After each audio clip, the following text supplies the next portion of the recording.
بسم الله الرحمن الرحيم. ئۆرگانەکانی مەڵبەندی سۆرانی کۆمەڵی دادگەری کۆتاییان بەخولە هاوینە پەروەردەییەکان هێنا کە زیاتر لە 600 قوتابی تێیدا بەشدار بوون.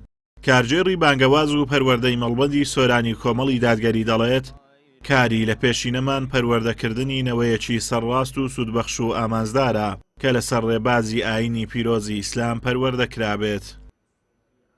وەلێرەوە زۆر سوپاسی هەموو ئەو ئۆرگانانە ئەەکەم لە سنووری مەڵبەندەکەمان لە ئەنجومەنی خوشکان و برایان و دەستگای نووری حیکمە کە ساڵانە بە ئەرشی خۆیان هەڵەستن بەکردنەوەی خولی زۆرە زۆری پەروەردەیی.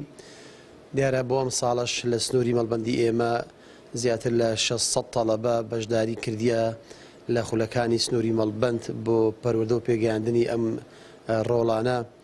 ئەم گەنجانێکە پێگەیشتون تەبعاً ئامانج لە ئەمکردنەوەی ئەم خولانە ئەوەیە کە ئەم جیلی ئێستا هەیە ئاشنان بکەین بە قوڕان و بە فەرمودا، ئاشنان بکەین بە ئیسلام، ئاشنان بکەین بە ئەخلاقی جوان و ڕەوشی بەرز کە چونکەوان دەبنەوەی دوا ڕۆژ بۆیە پێویستە ئەمنەوەیە ئەم ڕۆڵەیە علا بەسیرە بێت و دینی خۆی بناسێت، ئاینی خۆی بناسێت و فێری ئاداب و ڕۆژی ئەخلاقی ئیسلامی بێت بۆ ئەوەی کۆمەڵگەی ئیسلاحەت بکات و کۆمەڵگەش لە بەدەستیوان فێر بێتن.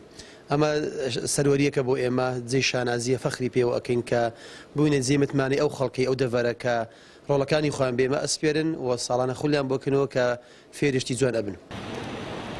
لای خۆیانەوە بەشداربووانی خولی هاوینە سوپاسی مامۆستا و ئۆرگانەکانی کۆمەڵی دادگەری دەکەن کە خۆبەخشانە ئەوانەیان پێوتون و پەروەردەیەکی تەندروستیان کردوون. سوپاسی ئەنجومەنی سۆران دەکەین کە ئەو خولە هاوینیان بۆیمە کردەوە. سوپاسی مامۆستایان شەکەین کە لەگەڵ ماماندی بوون بۆ ئەوەی ئاداب و قوڕان و ئەوە شتانیان فێری مەکردوێت چەند شتی تر. دەستخۆشی مامۆستاکان دەکەی فێری قورئانی کردین، ژیاننامەی پێغەمبەران زۆر سوپاسیان دەکەین، دەستخۆشیان لێکەین بۆ مامۆستاکان. فێری ناوەکانی خوا بووین هندك لوانا الرحمن الرحيم المالك القدوس السلام المؤمن المهيمن العزيز الجبار المتكبر الخالق الباري المسيء الغفار القهار. فيري أو دايك باوك خوش بي قرآن خوش بي تناخوا برستم.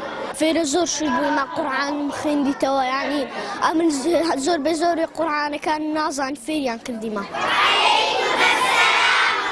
لە کاتێکدا هەوڵی بەردەوام بۆ بەلاڕێدابردنی گەنجان و نەوجەوانان دەدرێ و پەروەردە و شیرازەی خێزان و کۆمەلگا لە بەردەم مەترسیەکی جدیدایە. ئەم خول و چالاکیە پەروەردەیی و ڕۆشنبیریانە کە ئۆرگانەکانی کۆمەڵی دادگەری پێی هەڵدەستن بە ڕێگەچارەیەکی واقیعی و کاریگەر دادەنرێت بۆ ڕوبەڕووبوونەوەی ئەم شەپۆلە کە بە کەلتوری کۆمەڵگەی کوردی نامۆیە و لە زیانی کۆمەڵایەتی زیاتر هیچی دیکەی لێبەر هەم نەهاتووە. ئازاد و مەراوەی کەناڵی ئاسمانی پەیام، سۆران.